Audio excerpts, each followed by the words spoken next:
ฝากเสียงเพลงถึงแม่มารดาแต่ลูกจากลาไก่ตามานานหลายปีได้ยินข่าวซาว่าลูกเป็นคนบ่ดีแต่ลูกแม่คนนี้ยังมีความหวังตั้งใจถึงตัวไกลห่างใจยังลำพันหน้าที่เรียกงานลูกนั้นมันอยู่ห่างไกลลูกจึงทนเอาหนักเบาลูกก็ทนได้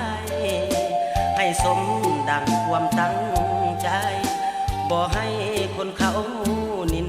ทาข่าวครั้งก่อนตอนนั้นลูกยังจำได้คนเขามองกายแนงง่ายสิ้นไงล่ะค่ะแต่มาวันนี้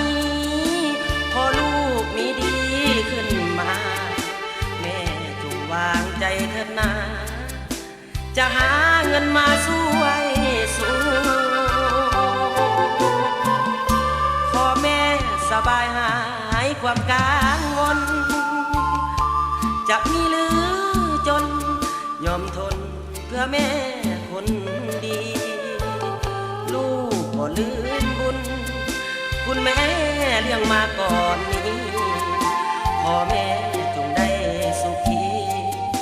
ลูกนี้จะมาเยี่ยมยาม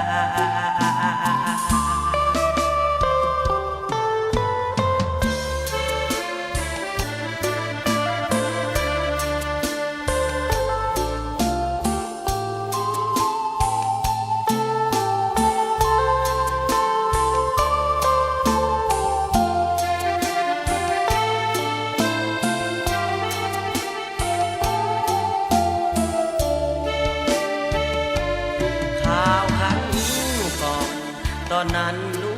กยังจำได้คนเขามองกายแนงนายสิ้นไงล่ะค่ะแต่มาวันนี้พอลูกมีดีขึ้นมาแม่จงวางใจเถิดนาจะหาเงินมาช่วยสู้ขอแม่สบายหายความกังวลจะมีหรือจนยอมทนเพื่อแม่